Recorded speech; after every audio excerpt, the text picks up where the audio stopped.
Plus, Mario Maker reviews are coming in, and they're good.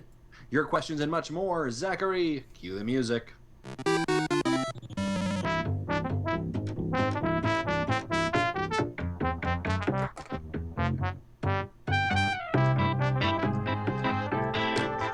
Hello, everyone, and welcome to another episode of the Nintendo Dads Podcast. My name is Zach Erickson, and tonight is September 2nd, 2015. Joining me tonight, who is lounging and relaxing and all around just feeling good, Justin Masson. What's going on tonight, Justin? I am feeling good. It is September 2nd, which also for me means the kids went back to school. So my oldest started grade 2 today, and tomorrow my youngest starts kindergarten.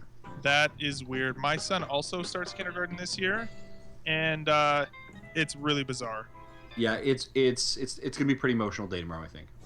Yeah, speaking of emotional as well, joining us tonight is Jesse Waldak, co-editor-in-chief of VGTribune.com. What's going on tonight, Jesse? Yeah, my kids have been in school for 3 weeks now. I don't know it wasn't emotional for me at all. Of course, they are 8th, 10th, and 11th graders. Get the hell out of the house! Go to school. Did you do year-round schooling, Jesse? No, it's just our district does starts in mid-August and ends like before Memorial Day. Oh, okay. And then the seniors usually get a week or two before the rest of the school year, and their graduation actually happens while everyone else is still in school. Well, interesting. I'm like, that's not how I did it when I was a kid. Yeah, it's craziness. Well, hey, right on, guys. I'm glad to be here, excited, and let's head straight into the news, shall we? Do it.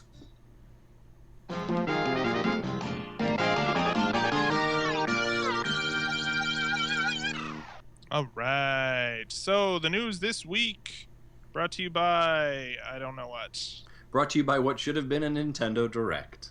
Yeah. Wah, Yet wah, wah. do that. I mean, let's Again. Again. This is like the third one that should have been a direct, but wasn't.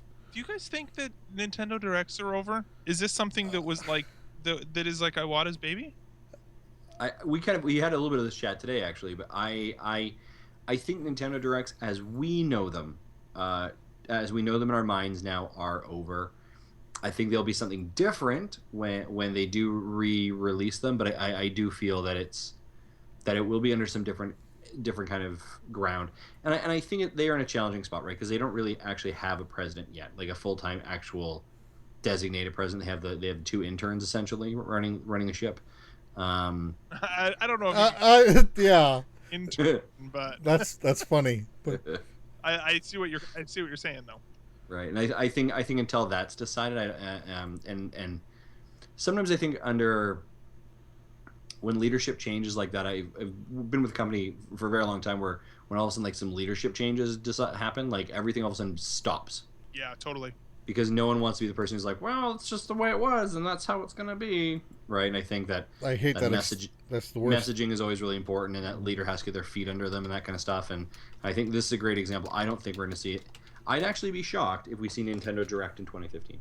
At this point, like at some point though, don't you think that it's like, listen, this train keeps moving. What the heck are you doing? Like keep going. Or at this point, are they just leaving all PR and advertising, all of that to their external companies? Because Nintendo themselves did the Nintendo Directs, right? Whereas all of their other advertising and PR is done with an external agency. So maybe they're just relying on them for a while. Could be. Yeah, so anyways, we've had a lot of news as well this week. I am eating crow today because in last week's show, I was very clear that I didn't think this Shovel Knight amiibo was reality. Or I guess it was more that I didn't think that leak had any merit because it released with a fake picture. Which was correct, by the way. I want to point that out. Is I was right with the picture. It was a phony. So that's good at least.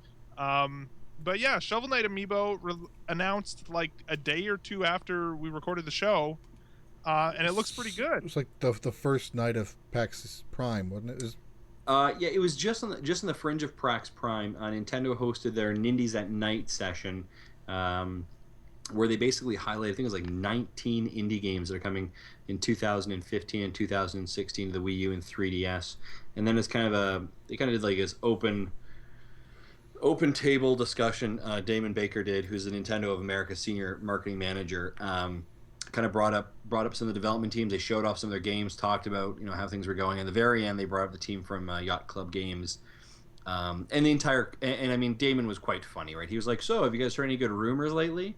And obviously, the announcement had come, or a company in Europe, I believe it was France specifically. I think I could be wrong on that. Or Spain or something. Spain, yeah, accidentally released the Shovel Knight amiibo picture, saying it is now up for pre-order now, basically 12 hours before the announcement. So there was obviously that hit the internet pretty hard and fast, and everybody was tweeting about it. So at that point, everyone kind of knew it was to be said, and of course they did. They revealed the Shovel Knight amiibo, which is just fantastic. Well, by the way, that amiibo, while it is licensed by Nintendo, is being manufactured in the same factory that Disney Infinity characters are made in. That's right. Nintendo is not making these figures, so hopefully they will be up to par in quality. Although I think, just looking at some of these, I guess it really depends.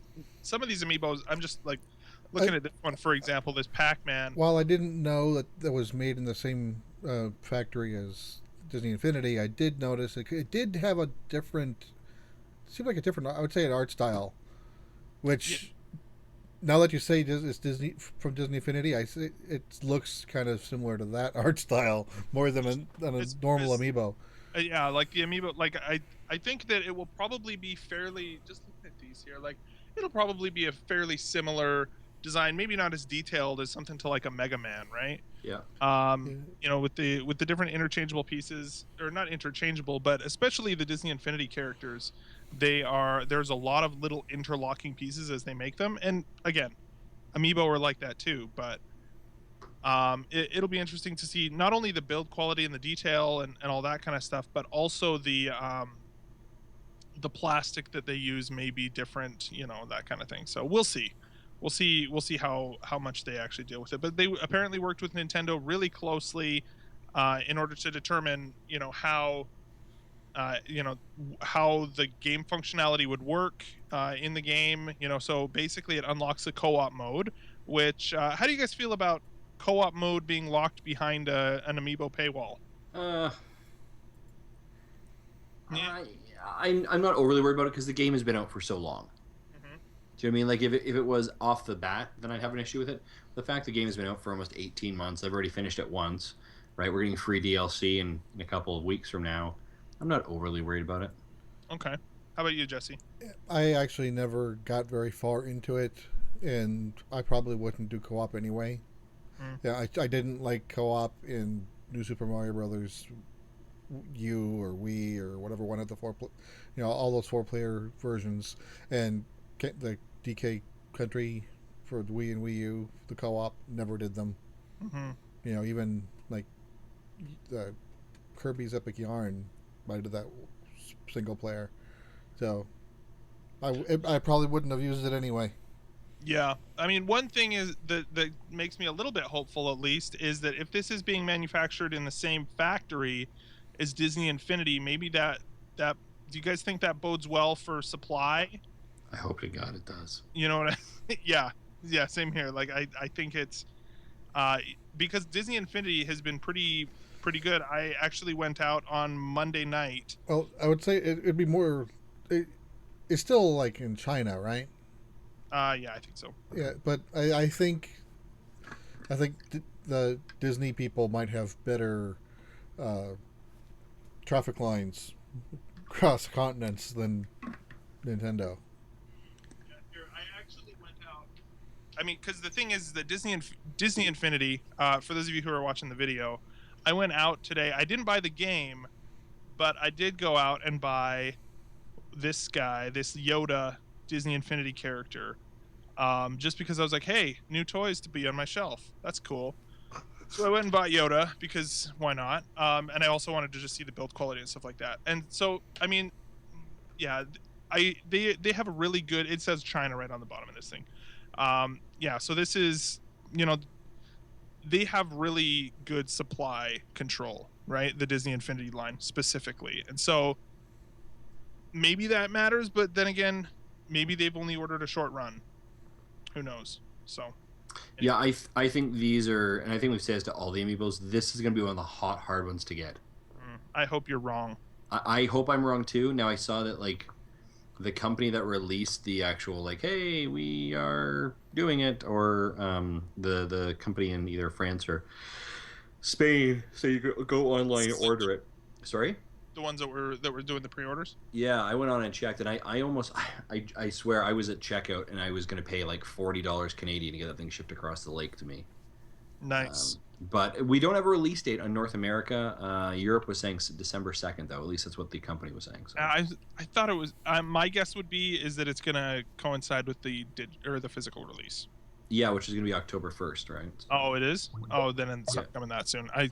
I saw somewhere November something. No, the physical release is the beginning of October. Right before Black Friday or something, maybe is what I would guess. Anyway, so as well, Nindy at Night happened at PAX. So what do we know about that, Justin? So we have got Nindy at Night is all about Nintendo bringing in indies from who are developing for either the Wii U or the 3DS and highlighting some of the work that they're doing. And I've got a list of these games. I'm going to rattle off real fast. But I think it's in total it's like 19 games were shown off and at the event. So I'll just go out here. We've got Year Walk, Typo, Tumblestone, The Next Penelope, SteamWorld Heist, Starwall, Shovel Knight's Plague of Shadows, Shantae Half Genie Hero, Runbow, Rive, Poncho, Oddworld New and Tasty, Mutant Mud Super Challenge, Kerbal Space Program, Hive Jump, Freedom Planet, Fast Racing Neo, Electric Joy Jump, The Binding of Isaac, Badland, and Action Hank. Nice. Fast Racing Neo looks like the F-Zero game that Nintendo refuses to make. Correct. So, and Hive Jump looks like Contra and Metroid had a baby. Oh, what? Yes. I haven't seen that yet. I actually sent that tweet out when I watched it. I was like, it looks like they've had a baby. Yeah. I feel like this week, this is just kind of an aside, but I feel like this week it's been my first week back to school, and so I'm like totally just like doing orientations and stuff. I have missed a lot of the news that has come this week. So Nintendo has a lot of these games trailers on their YouTube channel. You can check it out. They also have a 2.5 minute kind of like highlight video of the event. I think they also have an extended version on Game Explain that you can watch like the entire 35-minute event. But a couple of these games that I'm just going to throw a couple things on the list. I know that you guys. So we've seen a couple of these games. We've seen Typo Man. It was part of the E3 at home package that they let us do Nindies at home. We've known SteamWorld Heist is coming for a long time from the team of Image and Forum, which we've been talking with for a while, and we're excited to get our hands on that. Now, for you guys, I know you guys are both really excited. Shantae's Half Genie Hero is coming out. Yeah, I wouldn't say I'm super excited, but I didn't back it or anything, but I did. I'm aware of it. Yeah, I don't know. What about you, Jesse? I did back it. I am looking forward to it, even though I have never finished a Shantae game. It's like the first two games I couldn't even get into, but I got deep into the third one, and I got to the final level, but I just couldn't clear it. But looking forward to seeing actually hand-drawn HD sprites instead of the Game Boy Color-ish sprite work. Mm-hmm. Now, on this is obviously Runbow, which Zach, you've got a review copy that you're working through. Mm-hmm. Rive was one of the games of the E3 that we knew of. Oddworld was, I think I knew about it, but hadn't really clued in. And Oddworld is an old throwback to the back in the PlayStation days. Mutant Mud's Super Challenge from Renegade Kid. Now, this game currently exists on both 3DS and on Wii U. However, that's not the Super Challenge, just Mutant Muds. So this is a new version. Listening to an interview with Jules, he did mention this is much more challenging. Kerbal Space Program. Do either of you guys know much about Kerbal Space Program? No, I haven't heard about that at all. This is one that a lot of the podcasts and a lot of the stuff I've been reading, a lot of people are very excited about this. Apparently, this is currently either on Steam or on Xbox, and essentially you're it's like a sim. Essentially, you're trying to get these little aliens to space. And you're trying to get them, but it may be a really interesting game for kids. We may want to try and get one of our kids to get hands on with. Hive Jump we've talked about. Freedom Planet Freedom Planet from Galaxy Trail, that was again one of the ones from the E3 bundle. Binding of Isaac is already currently out. Badlands has been out on iOS for almost 2 years, as I recall. Game of the Year for I think 2013. So this is just finally getting the Wii U version of it. Okay, cool. But a lot of good stuff coming out in 2016, 15 and 16 still.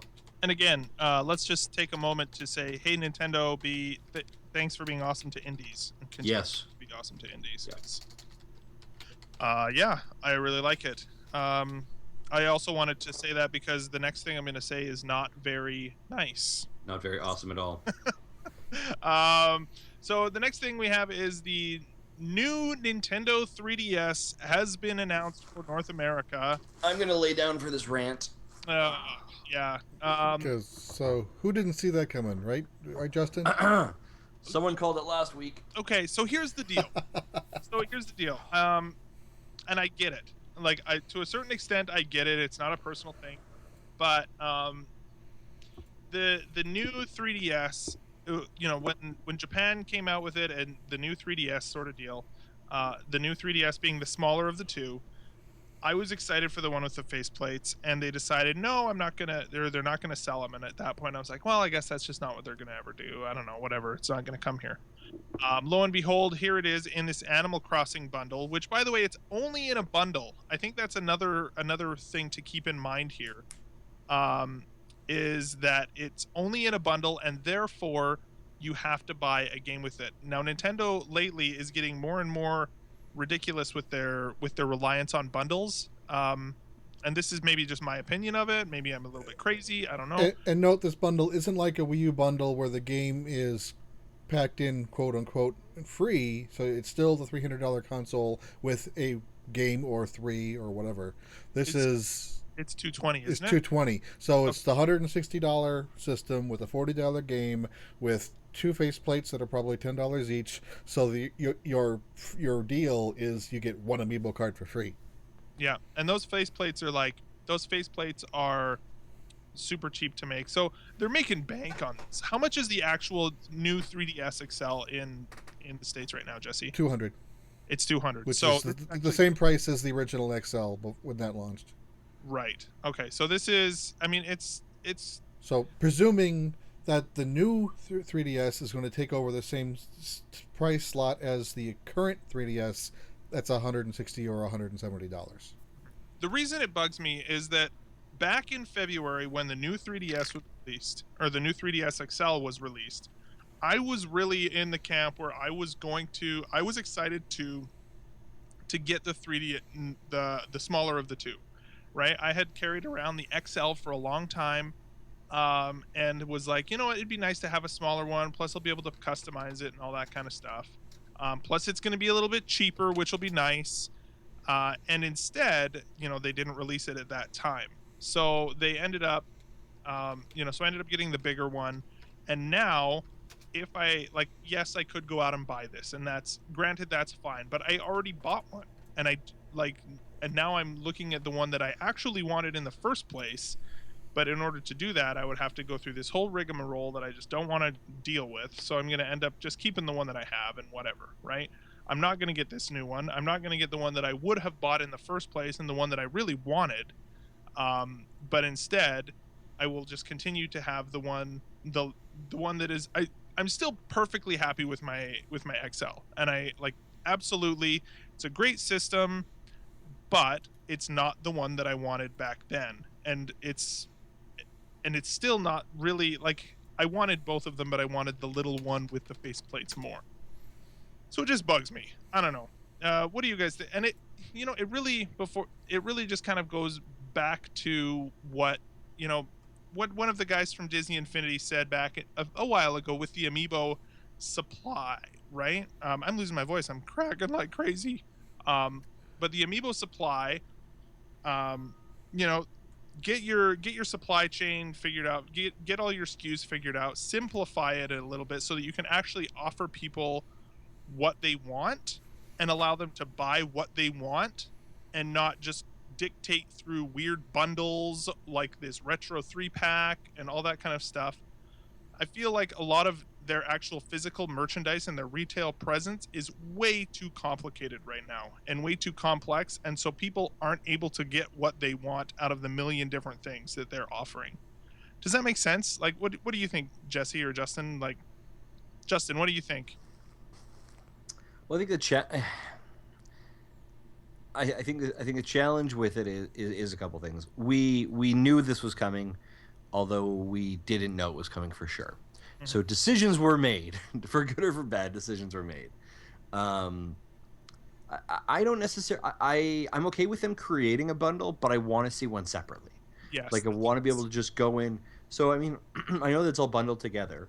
So mathematically, and Jesse, you're kind of right. Like you're not really getting a deal. Just like unbundle all those prices. You know, Happy Home Arrest. There's probably a $40, $45 game. You get another faceplate. You get a card. So let's pull back $60 or $60, right? Well, all of a sudden now, you know, the price of the original 3DS. Exactly. It was $170, and so you're looking at a $50. Yeah, a $50 increase for those faceplates in the games. So it's not a deal. Yeah. Yeah. No, it really isn't. Yeah, I mean, I think that's one of the challenges I have with this. It was we haven't seen the separate version of it yet. You know, I'm trying to think. Like, you know, I was very much with, you know, and you guys knew this because I was buying my new 3DS at that point. We had lots of conversations about which one to buy, and I was really with you, Zach, in the Famicom white and the colors, the faceplate, and I thought that was amazing. But now that being said, now that I've bought my new 3DS XL and have had it in my hands and played with it for, you know, 6 months, I realize that probably out of the two, the XL is actually probably the best for me just because of the size of my hands, how I play. So functionally, it works the best. Cosmetically, i.e., colors and faceplates, I would have preferred the other one. Yep. But when it boils down to functionalness of my comfort of playing, of being on a 6-hour flight and playing this, you know, whatever it is for a long time, I probably would have bought the larger one in the end. So, you know, I do think it was. I think we all knew it was coming, but it got into a point because it had been so long afterwards that we're like, oh no, it's not happening, and it really wasn't until they dropped the 2DS price last week that it just kind of clicked for me that I was like, yeah, that's exactly what they're gonna do. And sure enough, this is right on the heels of it. But it's 3 levels of entry now, right? So. Well, I mean, right now it's still a one-off, right? Right now it's only the Animal Crossing bundle. We'll see if they actually bring it to retail other than that. I think it probably will after the holiday season's over. You think so? Yeah. And then they'll replace the old units. So, that's the other thing, too, is that we don't know, is this going to be something that is going to stick around long enough to even be available for holiday? Or is this going to end up being like every other special edition system that only is available for the first day that, you know, that the new game is out? Which seems to be the pattern, right? Where it's just like, oh, it's the Animal Crossing, the Animal Crossing. Oh my gosh, dude. Never mind. Sorry, I was flipping through tabs, and there was just this strange thing that like snatched out of the sand and ate a fish. Like craziness. It was terrifying, and totally unrelated. So yeah, just got tricked by that weird GIF on Facebook. Like the Majora's Mask 3DS. Exactly. Yeah, that was gone in hours. And again, we kind of said that before. There is a Zelda one now, right? Yeah, there's another Zelda one coming for Triforce Heroes. Although I think that's probably already gone too. Yep. I didn't even try. Yeah, so I don't know. It's just another one of those things where it's like, you know, Nintendo, why do you make it so hard for me to buy the things from you that I want to buy from you? Why is it so hard? I don't understand. Well, I'm not entirely upset about this because I would have picked the XL anyway if I had the choice back in February. But this reminds me a lot of why they put out the 2DS when Pokemon launched. You know, a cheaper unit designed for kids, and here we have a cheaper unit that's meant, you know, for the smaller hands that has the amiibo support. Yeah, I don't know. Because if you expect a 10-year-old to not lose and or break the hockey puck, you're crazy. Yeah, it's a pretty natural choice, isn't it? For that, absolutely. So yeah, that's the new 3DS. In happier news, anything else about that before we go on? By the way, if Nintendo wants to send us a free one we can try out, we'd be happy to do that. Yeah, we are open to that, for sure. Next up, we have Pokemon Shuffle. Actually, it's called Pokemon Shuffle Mobile, which is a weird, like, in case it wasn't clear that it's on a cell phone while you're playing it on your... because it's not mobile on a 3DS at all. Yeah. No, you have to sit on your couch for that.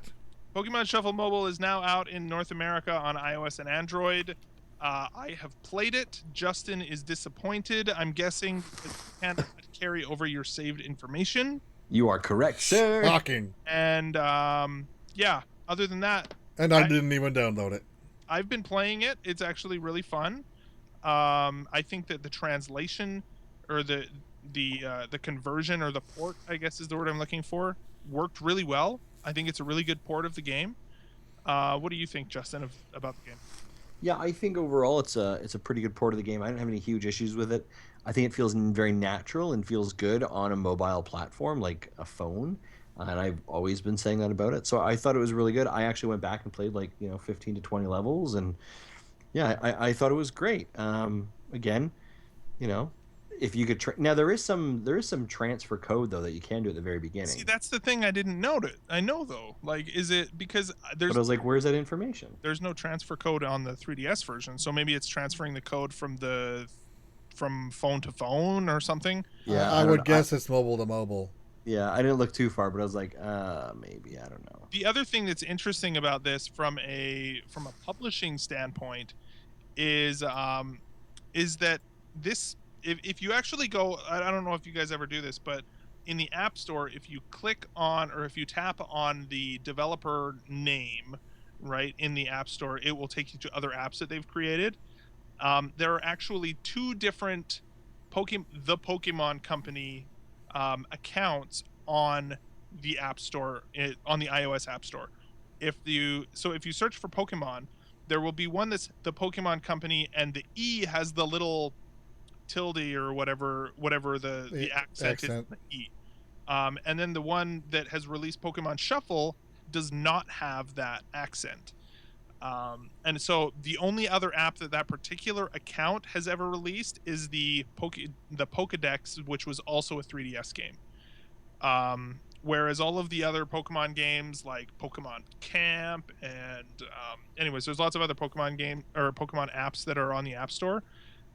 There's one that is for the anime and stuff like that. Those ones are all on a different account, which is kind of bizarre. The question that I have though is again, this may be a Pokemon Company app and not a Nintendo app. There were some rumblings that obviously this one may not have actually come out of any relationship between DeNA and Nintendo. Do either of you have any other information on that? I actually don't. So I do not. It's interesting, but I have no information. Mm-hmm. So that app may end up being just like a regular sort of relation or an app between Nintendo and Pokemon, and that is a shared one because they are from Nintendo software. Nintendo developed software. Where it sounds reasonable. Where one account has nothing to do with Nintendo, and the other one will share revenue with them. Yeah, it's the card game. Yeah, exactly. Different shared accounts or something. But I just thought that was interesting that there were two different the Pokemon companies and that they were both official. So anyway, but yeah, I like it. I think it's good. One thing that I don't know, Justin, maybe you can speak to this, but in the original or in the 3DS game, when you would pay for hearts in the 3DS game, would it keep the purchased hearts separate from the ones that you gain just from sort of waiting and having it recharge? I never purchased hearts. I earned it. Is there something like that? Yeah, well, yeah. There's the 5 that you kind of re-earn, and there's another section right beside it of ones that you can just earn as extras that you pull at any time. and I think that's what you're talking about. That is they show that in the 3DS game as well. Oh, they do. Okay. Yeah. Because I think I remember at some point, maybe this is wrong, but I had bought some hearts and then like stopped playing, and they were like pooled together somehow, and I lost a couple of hearts because of that. Maybe that was a different game. I don't know. But yeah, I like it. It's pretty good. It is not a universal app though. I think that's important to note for people who are on iPads. You will, if you're looking for it to play on your iPad, you will have to download the iPhone version because there is no iPad version. So that's kind of disappointing. Yeah, it's a little weird, right? It seems like if you're gonna do it, then do it. Like go all in. But oh well, whatever. Next up is Splatfest. Decepticons win. Of course. The Splatfest, of course. I mean, that's how these things go, right? Bad guys win. The Autobots were more popular. With I think it was at 54% of the vote, but then there was like a 56% of the wins. Those numbers might be off by a little bit, but Decepticons won.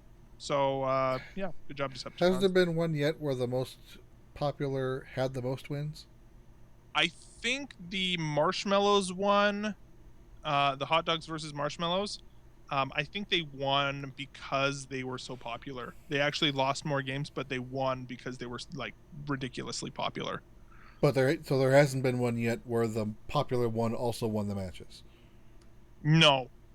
So it's always one or the other. Yeah, no, that's true. That's a good point. Sounds like where if the kids have the majority vote, they choose the popular, but their skill level isn't as high as the others. I don't know. I'm just making stuff up now. But I thought a similar thing. For sure. Yeah. Got a few more stories here. First one is Xenoblade Chronicles X bundle announced for North America. Now this is coming out December, is it 4th or the 11th? 4th. December 4th. And this bundle, let me see if I can find this. Comes, how much was this? This was like $90 American, right? Correct. And the collector's edition bundle came with an art book, and a USB drive. This USB drive has like some weird stuff on it.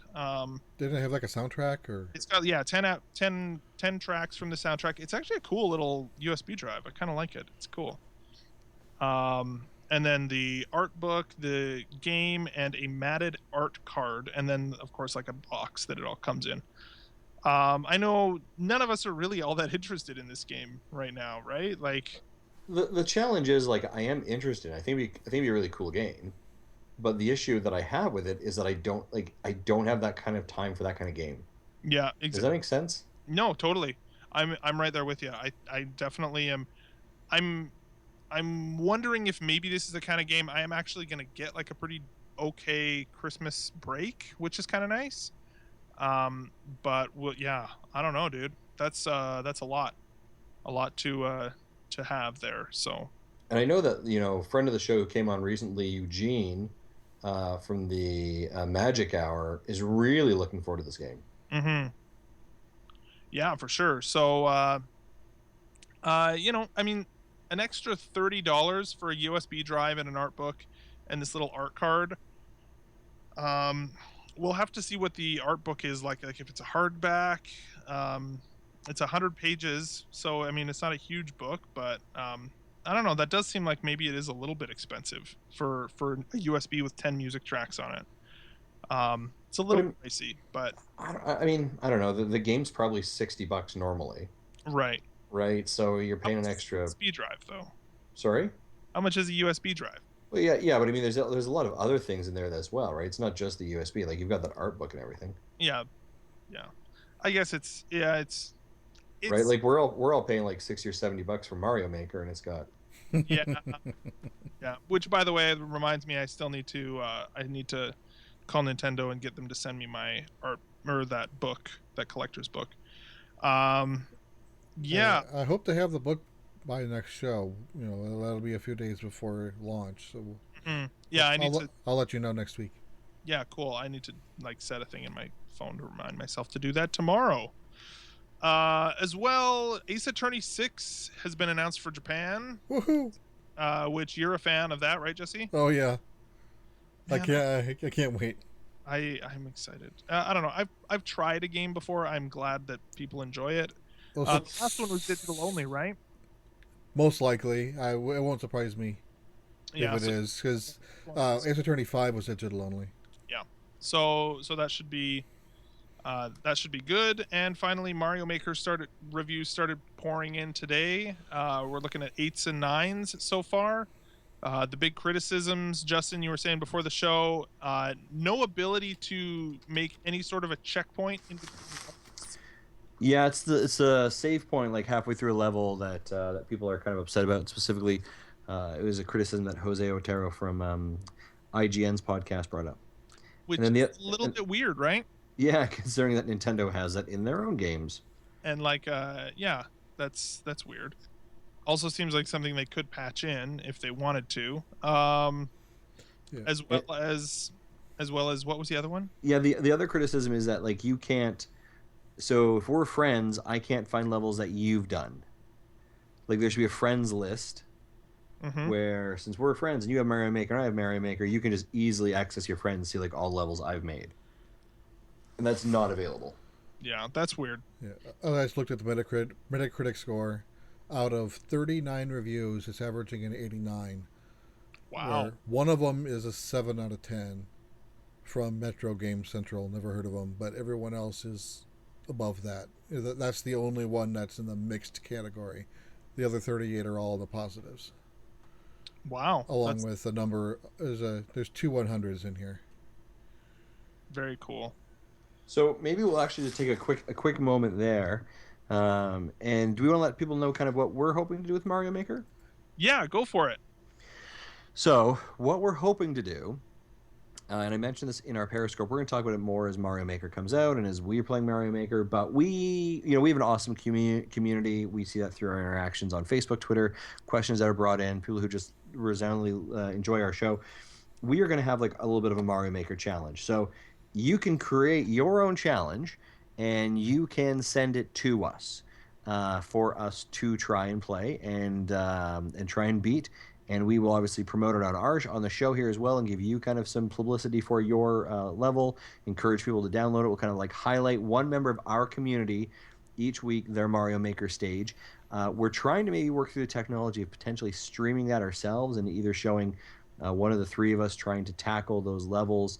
And at the very end, we may very well be doing a kind of vote on your most favorite stage that we played, and that winner will receive a free game as well. Yeah, right on. So we're going to have lots of fun with Mario Maker, guys. Everyone, so pick it up. Enjoy it. Sure. Yeah, I'm really excited. Right now, I'm the only one who has the capability of streaming a Wii U, right? Correct. So right now, it's probably you playing it, but us giving you the audio. Us egging you on and telling you how terrible you are, and that kind of Looking forward to it. Right on. Cool. So next up, let's talk about what we've been playing.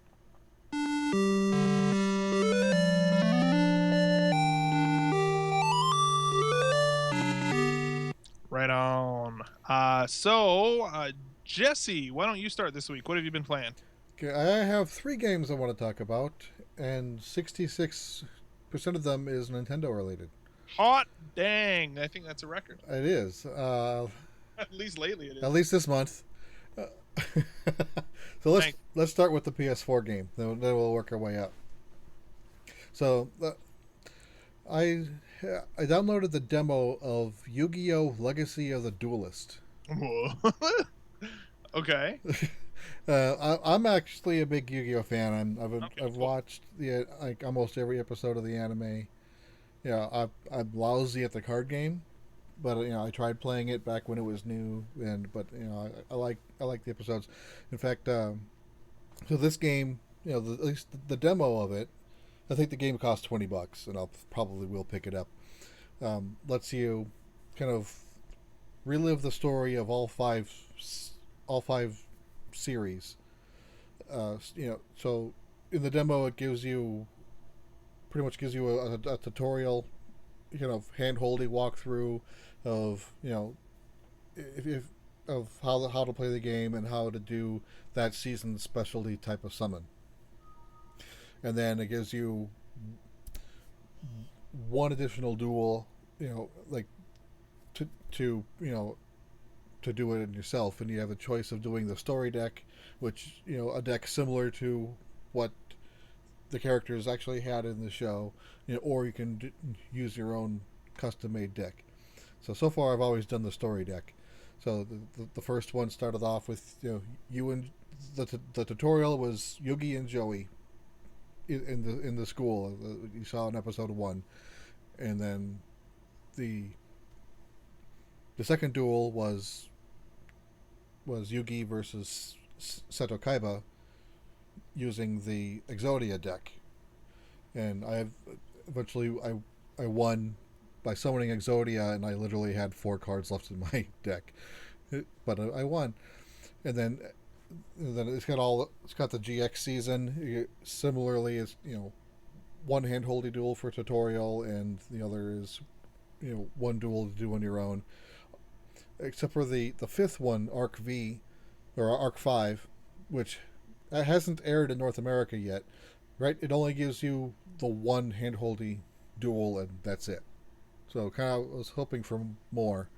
That one introduces a new summoning type called Pendulum Summoning that I wanted to play more with. But anyway, so and then I haven't gotten I've played through as much as I can through the demo. One thing I did notice is if I buy the unlock for winning the duel, that's each of the second duels, it would unlock the third duel if I had bought it. Plus, it gives me a reverse mode, so I would, I could replay the Yugi Seto duel, but I'm now Seto. Okay. And so, that'll be interesting to play with the other people's decks. So that's one I probably will buy. That was just $20. That's not too bad. Okay, the other demo I tried is Etrian Odyssey 2 Untold: The Fafnir Night. I thought you were going to Untold Boogaloo. No. And so when Etrian Odyssey, right? What's that?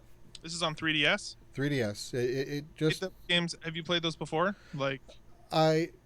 When Etrian Odyssey 2 initially launched on DS, I remember renting the first one and the second one, and I didn't really like it, and returned it.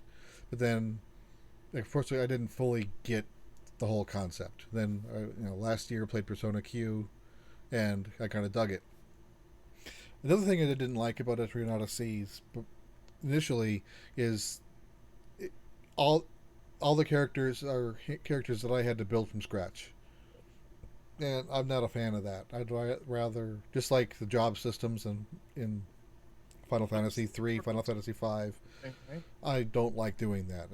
I like being able to just have a set characters that have a set class that should win whatever scenario is thrown at me. And at least have some sort of, does this complete no classes or anything? It's just built as you go. How does it? When Etrian Odyssey 1 got a 3DS remake, they added the story mode, and in there they give you the characters that are already pre-built. Mm-hmm. And so you can still play it the classic way if you want, or you can play the story mode. This does the same thing. It gives you a new story mode that gives you pre-built characters, and you can on some of them you can still change the classes if you want, but if you don't, you can just use them as is. And so I played all the way through the demo. It was 7 hours, so still a pretty beefy demo. Got all the demo told me right up front that I couldn't get past level 10. So I was expecting to get to level 10 and then just kind of stall out waiting for me to finish.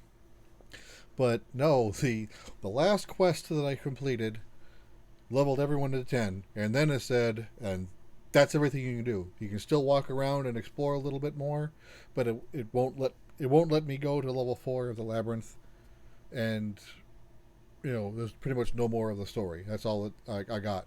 So, but my contents that I saved in the demo will go into the main game if I buy it, so I don't have to start over from scratch. That's so good. I don't have to play the first 7 hours over again. Well, that's good at least. Yeah. So it's this is this Atlas? Yeah, this is Atlas, which means it's a $50 game. Yeah. That's so crazy to me that they just like price their games that much more. The Atlas tax. Seriously. So again, this one I probably will buy.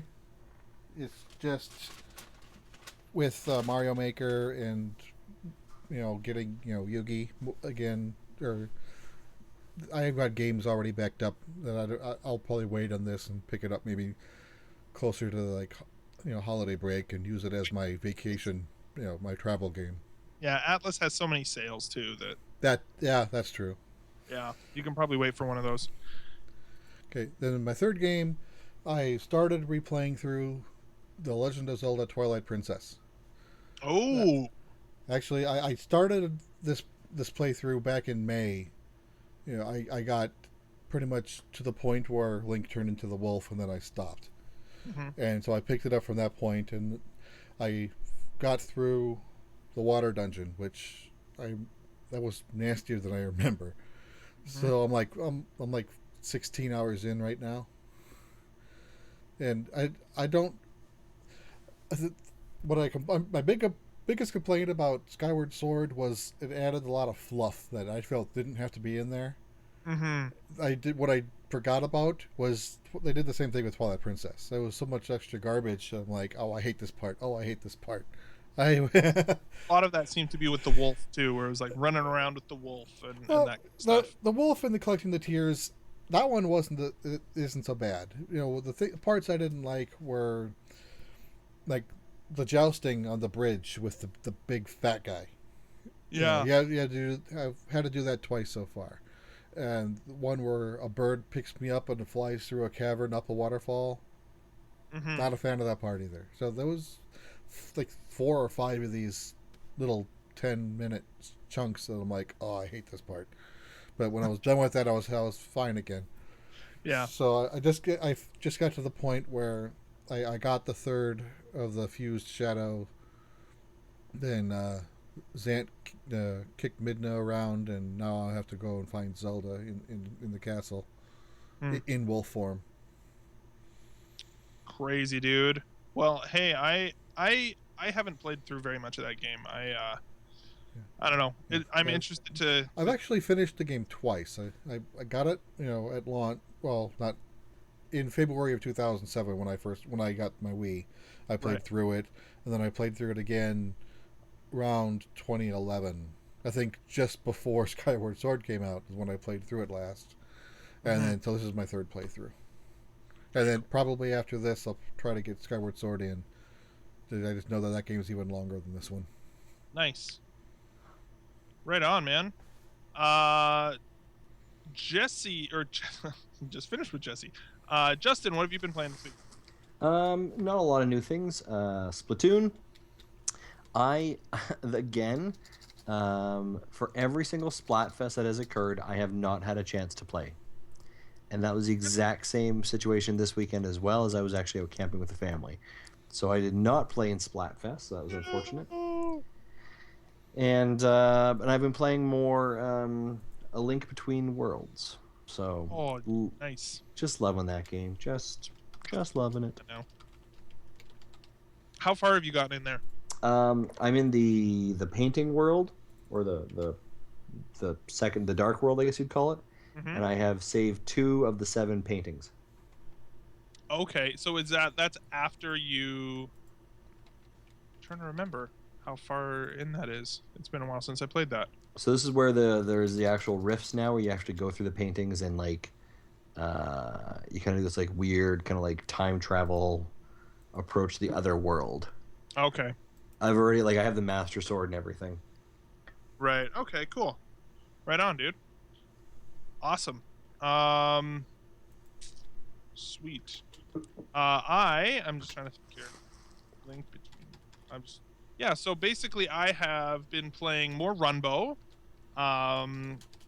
Still loving that game. I played it with my son just tonight, and it's really fun. It's a really, the great thing about that game is that the controls are super easy to get a hold of. You know what I mean? but also at the same time with those controls, there's a lot of mayhem that can happen. So I played a little bit with my son tonight. I haven't had a chance to have too many people play at once, although I'm hoping to have that this weekend. And then I played some online, which now I don't know if there. Maybe you guys know better than I do, but I haven't found any way to play it with people that you know. Maybe I'm wrong on that. Maybe there's something. I haven't tried to connect with anybody, but that's something that I want to find out before I really finish up the review. Is the ability to play with friends. Having said that, the connectivity is actually really good online with playing online. They have 3 of the modes there. They have the run to the finish mode, the last man standing mode, and the king of the hill or something like that mode, basically. And I think my favorite's actually just like straight up survival, where it's like Smash Brothers almost. And initially you're like, well, hang on, wait a minute, because when I punch somebody, it's not like you have a life bar, so that doesn't really matter. And all those sorts of things basically. But they'll have, like, for example, everybody's on like a huge platform suspended by fountains of lava, and they're slowly sinking into the ground, and so if you hit the lava at all, you die. And so the idea is more to knock people off of those individual little platforms into the lava and stuff like that. It's really fun. I really like it. I'm still digging it. My one big critique right now for this game is the music. Really?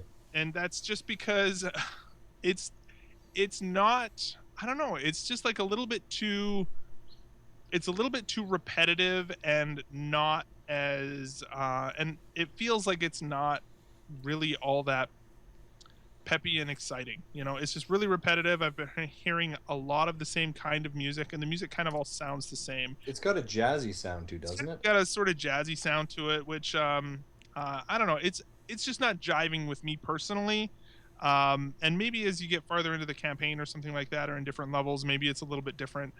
And I don't know, here's the thing, is that with 9 people, maybe it's intentionally a little bit dialed back, because when you have 9 people there, it's crazy loud and obnoxious and whatever, right? If you have music too loud. So I don't know.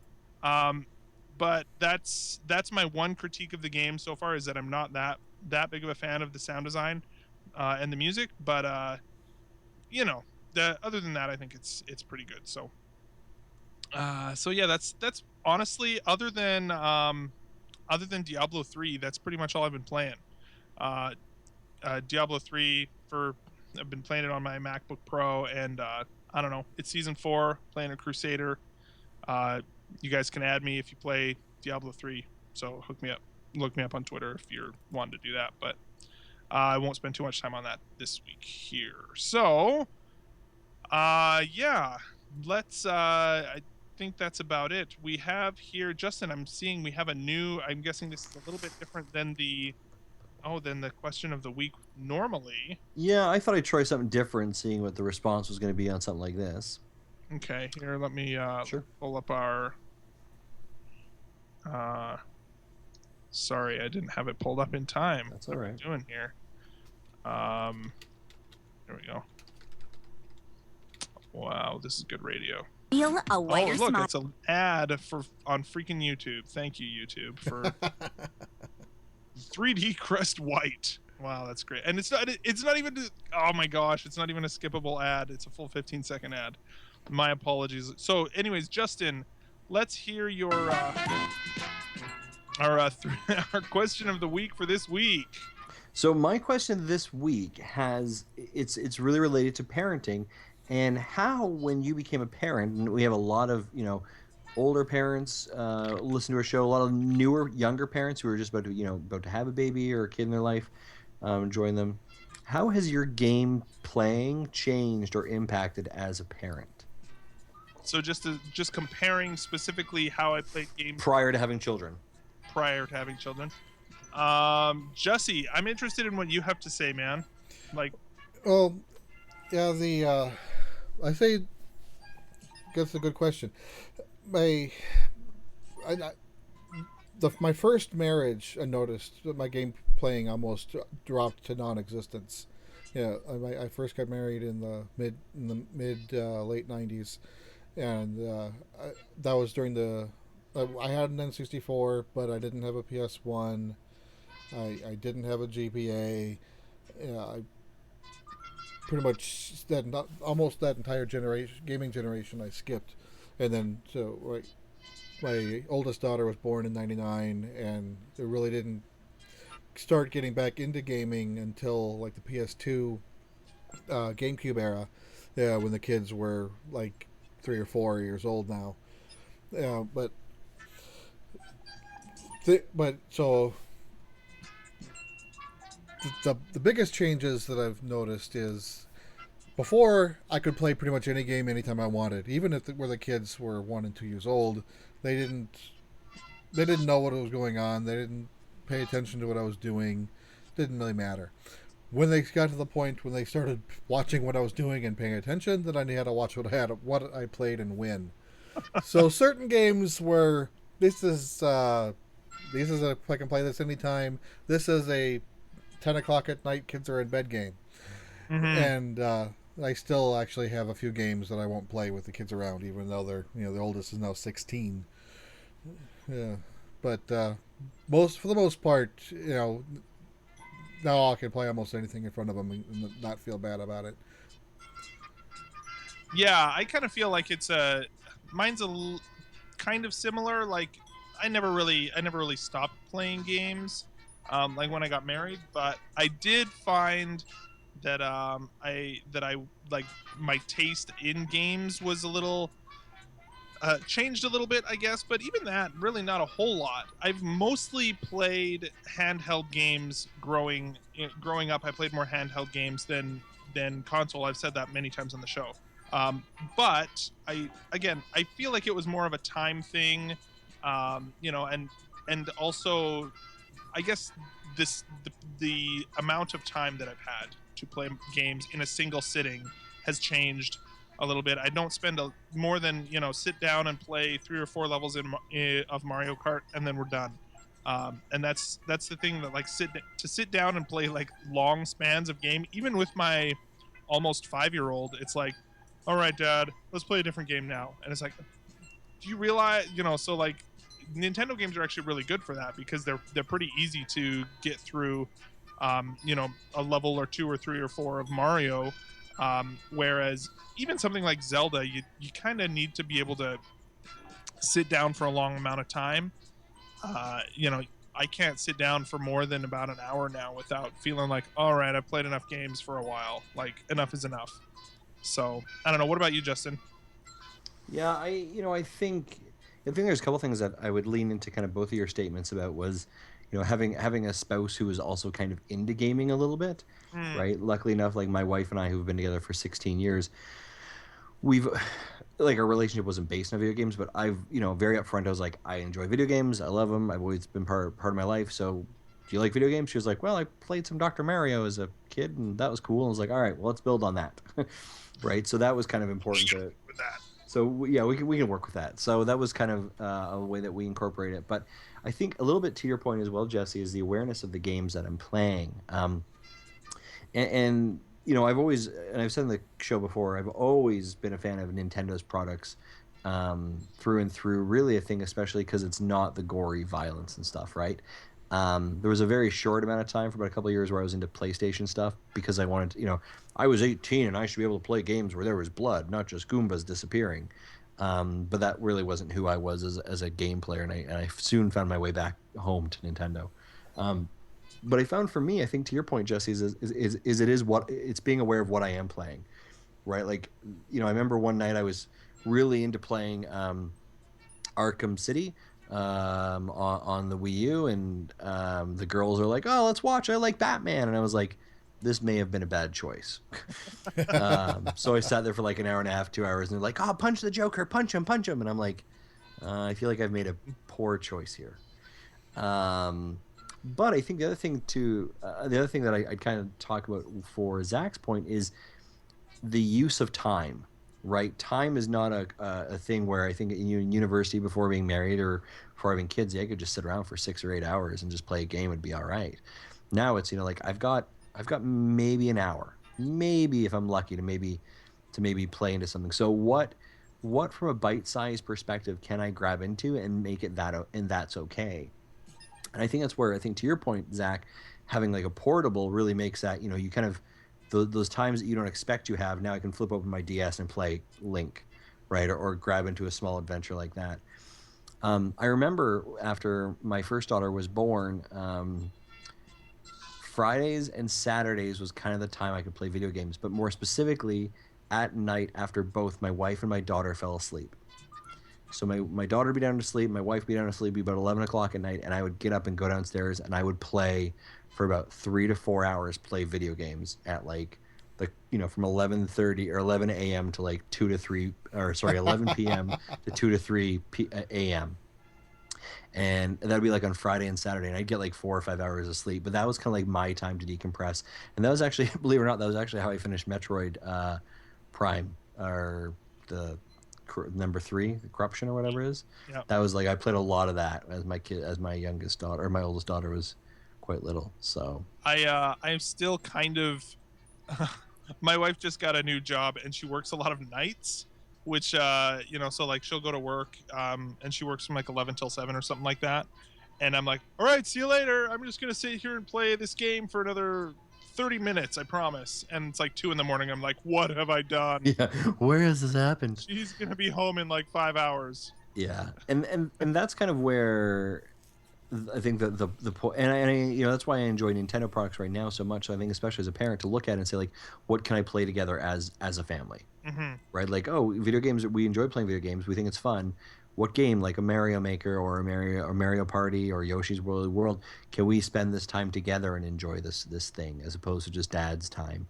And I think it's really important as you introduce your children to video games, it's not just mom or dad's time, but rather it's you curating and assisting them in finding their identity and their voice as a gamer. And I love the fact that my kids love Splatoon, and they joked about wanting to go as Inklings for Halloween recently. Oh, awesome.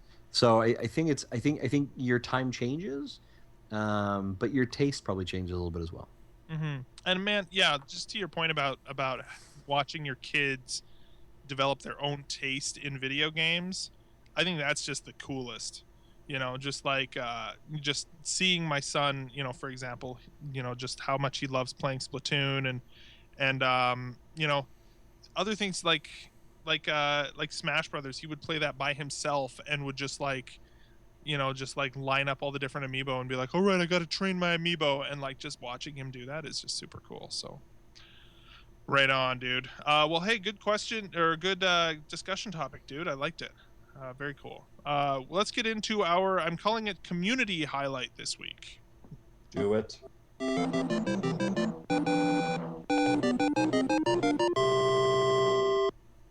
All right. So our community highlight this week is a YouTube channel by the name of, his name is Josh Thomas. If you go to youtube.com/user/WeFolderJosh. This is, of course, somebody on Twitter that you would know as the BitBlock. You can go to thebitblock.com as well, I believe. And he's an awesome YouTuber. He does lots of cool stuff on YouTube, creates lots of really great videos. And the thing, I discovered Josh, I would say prior to the Animal Crossing for 3DS release, Animal Crossing New Leaf. And he had he's got just tons of videos. How many videos has he got here? Doesn't have a number here. But he has a ton of video journals, and specifically Animal Crossing journals and those sorts of things, where he would just play through the game and has this really fun sort of what's the word I'm looking for? Just sort of almost giddy about how excited he is, specifically about Animal Crossing. Watching his videos is just hilarious and is really fun to watch. He puts out a lot of content, and he's a really really great video presentation, and the production quality is great. Have either of you guys watched any of his videos before? I like his stuff actually. He does quite a good job. Mm-hmm. And I'm not sure what the other guy's name is that he brings in to do his videos that he calls The Fold, where it's like multiplayer stuff.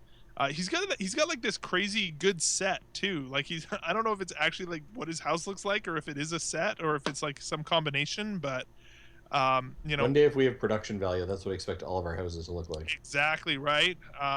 Yeah, I actually have ideas for, instead of seeing this Minnie Mouse in that Minnie Mouse sleeping bag back there on that storage shelf, I'm wanting some sort of a cool backdrop eventually. But yeah, so that's that's Josh in a nutshell. The Bit Block. You can search it on YouTube.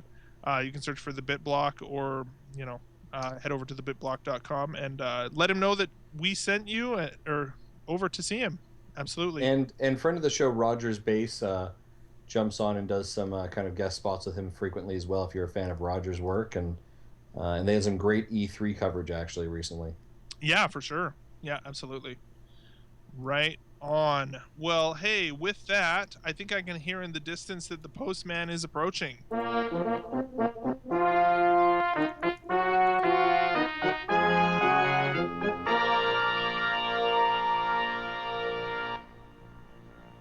All right, Justin, why don't you read our first email tonight?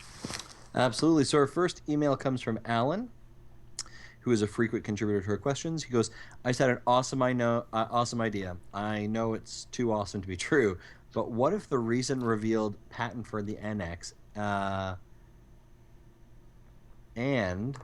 what if the recently revealed Nintendo patent is for the NX? Is for the NX, and what if the card reader was for the Nintendo games? Well, the emphasis on digital distribution was for getting third-party games via Steam.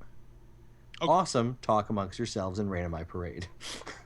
Okay, so is he suggesting the patent for digital is only to get Steam companies on board for third-player support? Basically, this is actually let's move with this just for a minute, just out of the sake of speculation and I think I know where he's going with this. Back in the N64 era, that was a big downside for third parties, was having to put everything on carts, and CDs were so much cheaper, and could store a lot more. So the third parties didn't want to pay for the physical games. So right. We're seeing it a lot with 3DS games. A lot of games are coming out digital only. Mm-hmm. So they're he's suggesting that Nintendo is giving third parties a digital-only option if they choose to take it. I'm sure some will still want physical. I see the way that I'm reading his email. What I'm interpreting this as, which is completely, let's just acknowledge it's not going to happen the way that I'm about to say it, but I think it would be awesome, and I think that's why he's saying it's too awesome to be true, is that the Nintendo NX is a Steam box that can read Nintendo cartridges. That'd be pretty sick. That would be pretty amazing if that would be. I didn't even take it that way, but wow.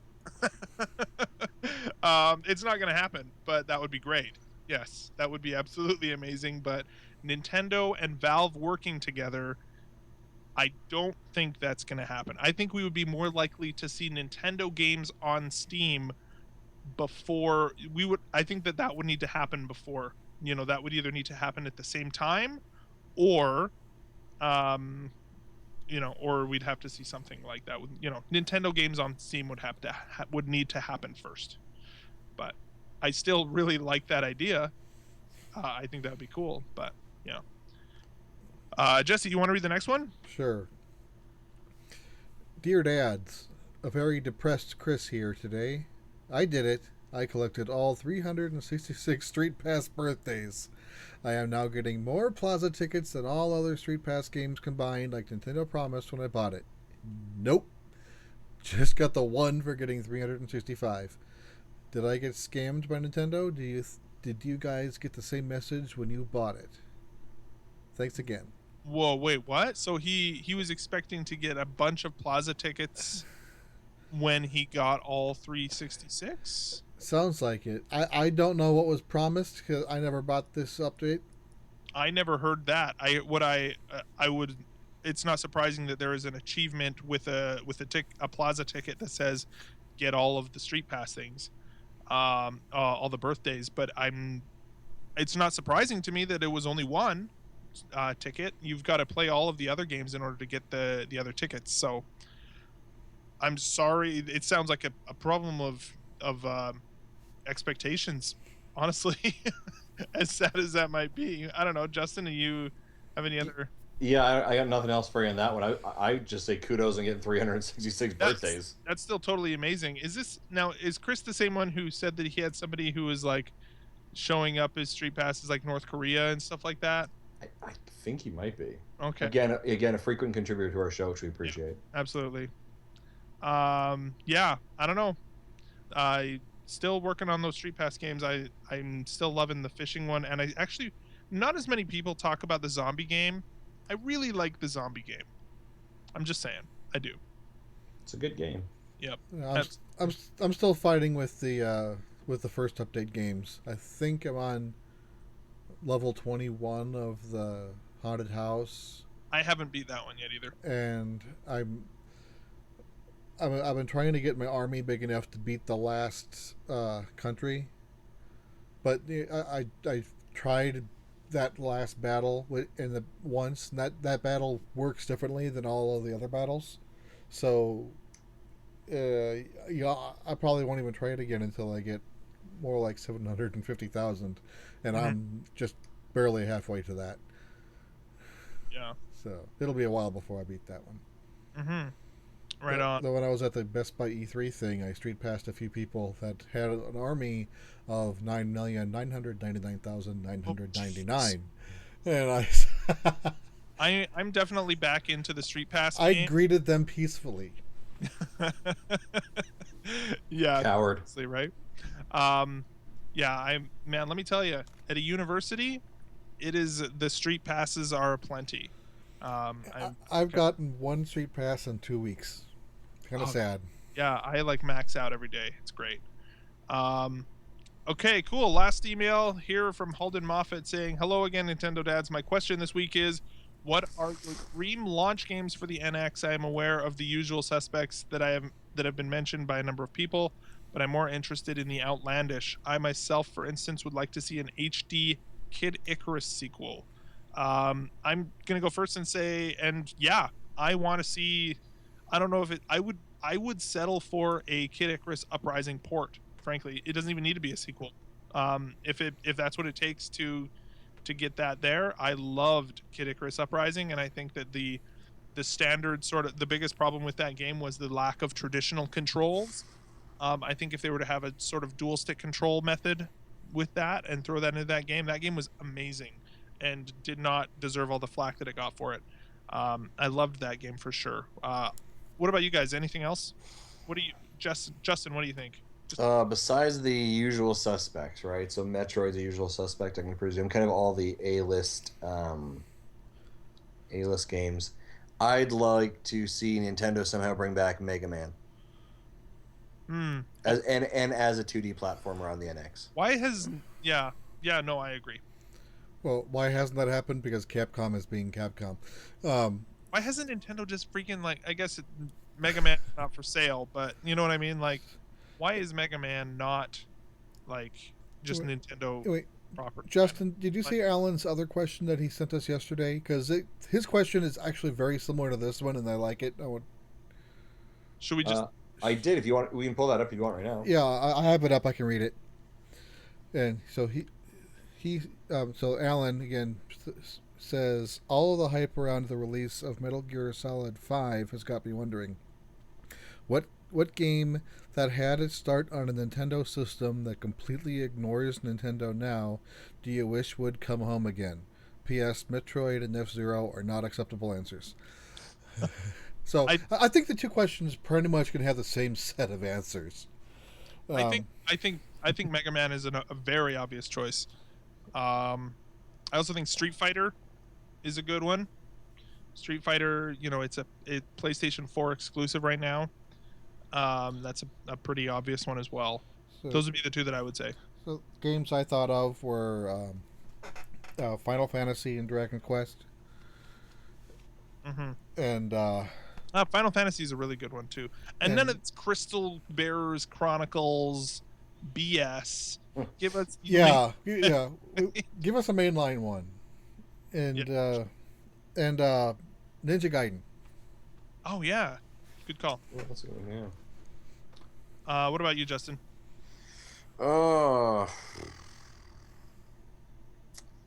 That's I don't know actually.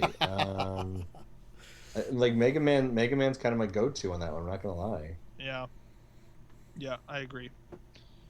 Well, right on. Well, guys, I think that is just about a show. So, do you want to talk about the other thing? Yeah, Justin, while I'm pulling this up, do you want to talk about this thing? Sure. Let's talk about this thing that you're pulling up. All right. Yeah. Thing? So what we have here, guys, Vagueness. I know. So what we want to do, as I mentioned before, we absolutely love our community. We are so thankful for everything that we do, that you guys do for us, because really, if it wasn't for you guys listening to the show wouldn't really exist. It'd just be the three of us chatting. But what we want to do is we want to make sure that the content that we're creating, the content that we're putting out, is enjoyable to you. And we've been doing this now for 42 episodes, getting close to a year now. We just want to make sure that you guys are happy with the content. Where are things that you want us to focus in on more? So what we've got is we do have a survey that is going to be put on all of our major areas, so Facebook, Twitter. We'd love for you guys to take this short survey and just kind of asks about, like, hey, what would you like to see more of? What would you like to see less of? What should we keep doing and do less and not do? And it really is going to help us, Jesse, Zach, and I, begin to understand more about what you want, which allows us to sculpt our show and our content to be able to serve your needs better. Absolutely. So that's what we're going to do. So we ask that you go and do that. We're going to have the survey up for a little while. And what do you get out of it? Well, you obviously get to contribute to our show, which makes us better. But the other nice part is we're going to offer you a free game through a draw. Now the survey can be anonymous, but however, if you'd like to provide us your name and email address where we can contact you, we're going to put you in a draw for a free game as well. So it's just all about you, the community, helping us build the community. Absolutely, yeah, for sure. Like basically, what we want to do, guys. We've seen so much of the from where we started, 42 episodes ago to where we are now. We never imagined that we were going to get this far already. And we just want to take it to the next level. We want to do more cool stuff for you guys. We want to be able to, and so we just want to know where we should focus our growth, and take this show to the next level in this community and all that kind of stuff. So, again, thanks in advance for filling that out if you do, and if not, of course, be sharing the love. Do you guys have anything else before we head out tonight? No, it's been great. Thanks, guys. Right on. Well, of course, you can follow us on Twitter, Facebook, Instagram at Nintendo Dads. You can email us nintendodads@gmail.com, twitch.tv/Nintendo Dads. And tonight we tried out streaming on YouTube instead of on Twitch. That's at youtube.com/c/Nintendo Dads. Regardless of where we stream, you can always find the replays on our YouTube channel, as well as some Let's Plays as we do those as well. You can call in and leave us a voicemail, 929-25-NDADS. That's 929-256-3237. Big thanks to OZ Remix for our music throughout the show, as well as to Carter Johnson for our amazing artwork. That's megacarter.tumblr.com. And, of course, if you want to change the world, you can go over to YouTube, or to iTunes, and leave us a 5-star review over there. And that brings more people to us and to all of the Nintendo Dads love. So head over there. Of course, you can go over to iTunes, Stitcher, or VGTribune.com, which is where we will be found. Until next week, everybody, we'll talk to you later. Bye-bye.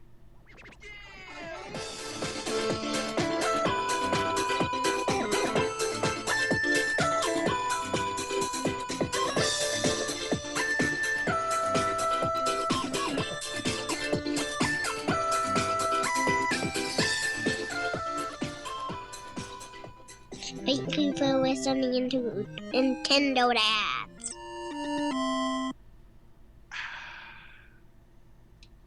That kid is just so gosh darn cute. It's just so